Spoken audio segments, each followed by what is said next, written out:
Bom, eu vou aproveitar que você tocou no ponto do superávit para contar os números aqui para você que nos acompanha. A Argentina registrou um superávit primário de 1,23 trilhão de pesos, ou 1,45 bilhão de dólares em fevereiro, segundo o ministro da Economia, Luiz Caputo. Esse foi o segundo mês consecutivo de superávit no país desde o início de 2011. O que são apontadas como as principais causas desse superávit primário pelo segundo mês consecutivo? As medidas de corte de gastos do Estado, com redução de subsídios e também podando o setor público, né? Ou seja, tirando ali os penduricalhos e fazendo esses cortes em benefícios. Medidas apontadas como as principais para esse resultado. Como é que a gente explica um superávit por 2 meses consecutivos num país que vinha numa situação ou que continua numa situação tão grave quanto a Argentina, hein, Luiz Felipe Dávila? Mão dura do governo para reduzir despesa pública. É isso que a gente está sempre falando aqui que a gente precisa fazer no Brasil, inclusive para equilibrar o orçamento.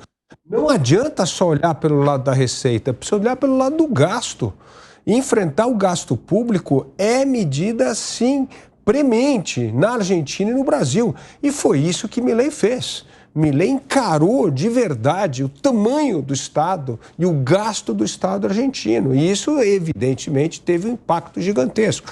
A segunda coisa que tem impacto positivo é uma Argentina agora amigável ao mundo dos negócios, ou seja, a Argentina querendo trazer investimento privado, a Argentina se mobilizando aí para dar segurança jurídica, então tudo isso ajuda muito a mexer com o governo. Então, a grande preocupação que fica aqui entre todos nós, eu acho que é unânime aqui entre Piperno, Alan Gani e eu, é a questão política.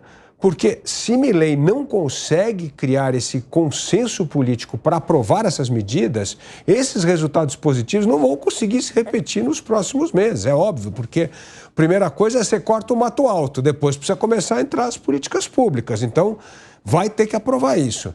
E aí eu digo que essa é a hora que a gente vê se um populista vai agir como estadista ou se ele vai dobrar a aposta no populismo. Agir como estadista é construir consenso político para se aprovar essas medidas. Agir como populista é chegar e falar, tá vendo, gente? Olha, a gente não consegue aprovar porque esse sistema está tomado, viciado, só tem corrupto, privilegiado, etc. Se fizer essa guerra contra o sistema, a história mostra que todo mundo que briga contra o sistema vai perder a briga. Então, assim, é isso que não pode acontecer na Argentina. Então, está na hora agora de Milei baixar um pouco o discurso antissistema, chamar todo mundo de corrupto e começar a descobrir quem são os seus aliados neste sistema para aprovar as medidas. Porque o sucesso do seu governo será determinado pelas medidas que ele aprovar ou não. Ô Fábio Piperno, você acha que pode ser burrice de Javier Milei se ele não aproveitar o resultado que ele está tendo em termos de números para justamente buscar essa articulação? Veja, ele tem que aproveitar o que ele tem de favorável nesse momento para exatamente buscar algum tipo de consenso. A gente falava pouco no bloco anterior dessa articulação de partido de centro aqui no Brasil, de centro-direita e tal, e veja, isso acontece no momento em que o governo Lula disputa de índices econômicos muito bons, em que ele pode apontar para o mercado uma série de investimentos vistosos aí da indústria automobilística, que já anunciou, aliás, mais de 70 bilhões de reais em investimentos, algo sem precedentes no Brasil para os próximos tempos. Então, mesmo com tudo isso, ele não pode descuidar da questão política, porque senão ele não vai governar. Agora, vamos atravessar a fronteira. A Argentina não tem esses mesmos indicadores econômicos, ela não tem, por exemplo, esse pacote vistoso de investimentos de algum setor importante da economia. Então, como é que ela vai querer se virar se não estabelecer pontes com setores políticos que lhe fazem oposição?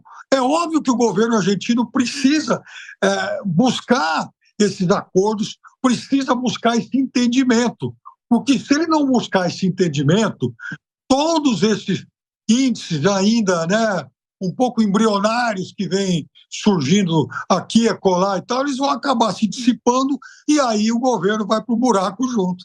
E aí, Gani, que leitura você faz? Não, a leitura é também um trabalho de comunicação e de convencimento. É mostrar para a classe política que a melhora na economia argentina, muita gente vai capitalizar politicamente. Então, que vão nessa direção buscando fins políticos, inclusive, e não só, lógico, a melhora econômica que vai beneficiar toda a população, mas o político, é claro que ele pensa muito não só no interesse do país, mas ele pensa no interesse pessoal. Então eu acho que esse vai ser um grande desafio do Milei. E também vai ser muito difícil você consertar 20, 30 anos de atraso, né, de uma vez só, né? Então ele vai ter que escolher um problema e atacar mais esse problema do que tentar atacar várias frentes ao mesmo tempo. Me parece que ele escolheu a questão fiscal, não é nem a questão monetária. Ele entende que o problema inflacionário na Argentina está muito ligado à questão fiscal.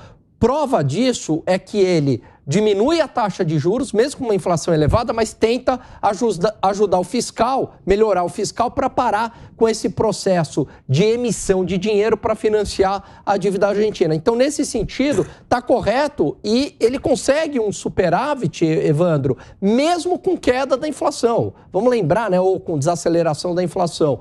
Vamos lembrar que a inflação acaba ajudando na arrecadação do governo, à medida que os preços se tornam maiores, o governo arrecada mais. Então, mesmo com a inflação desacelerando, ele consegue um superávit. E isso é bastante expressivo. Agora, o grande desafio vai ser a continuidade dessa política, e a continuidade dessa política depende de costuras políticas que ele vai fazer juntamente com o Congresso. Quer arrematar algo, Dávila, antes da gente pisar de novo no Brasil? Quando o Segre voltar, eu vou dar um livrinho para ele levar lá pro Milei, que é um capítulo que eu trato do que foi o Plano Real com o Fernando Henrique. Porque assim, não Só tem... porque você escreveu um livrinho, você quer dar o livrinho agora pro Javier Milei. Porque tem um pedaço muito interessante sobre essa história do real. É como é que você transforma a derrubada da inflação no maior capital político de um governo. Esse foi o grande segredo do Plano Real. Foi transformar a queda da inflação no maior capital político do governo, que venceu a eleição presidencial no primeiro turno 2 vezes contra o Lula. Por que isso? Porque isso virou um capital político. Então, se Milei entender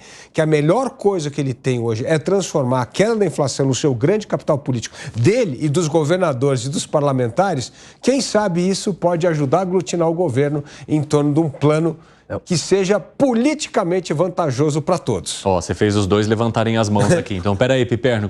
Eu tive um professor de economia na FEA que ele era muito engraçado, e aí ele disse o seguinte, que ele estava no supermercado e aí ele viu um menino dando R$1 e comprando um frango na época. E aí ele olhou e perguntou para o menino e falou, vem cá, você sempre, né, comprou um frango para sua família? Ele falou, não, agora, né, justamente que acabou com a inflação, a gente consegue comprar um frango. Aí ele foi dar aula na Fefelete, que é né, mais à esquerda, tal, geografia e tal, e ele era da economia, foi lá e falou assim, Fernando Henrique ganha no primeiro turno. Depois que ele viu essa cena, o pessoal lá ficou maluco. Mas, imagina, você tá louco, sociólogo desconhecido, né? O Lula com toda essa popularidade, dito e feito. Então é isso, exatamente isso que o Dávila falou. Um plano econômico muito bem sucedido, você pode ser uma figura desconhecida, você vai capitalizar politicamente, sua popularidade vai lá para cima. Rapidinho, só arremate, Piperno. Claro, veja, quando um governo derruba a inflação, é óbvio que isso se torna um ativo eleitoral poderosíssimo, mesmo quando essa queda da inflação ela é resultado de planos econômicos furados, como foi o Cruzado. O plano cruzado que criou os fiscais do Sarney, que derrubou a inflação naquele primeiro momento, que fez o crescimento econômico explodir por alguns meses, ele fez com que naquela eleição, foi a eleição para Constituinte, inclusive, o velho PMDB tivesse conseguido eleger 305 parlamentares. E de todos os governadores do país, o PMDB naquele ano só não fez um, o de Sergipe, que era do PFL, era da mesma base. Tudo resultado daquele êxito, o gás, por sinal, do plano cruzado. Mas é isso, a população, quando ela enxerga queda repentina de inflação e, por tabela, aumento rápido do poder aquisitivo, ela acaba devolvendo com o voto.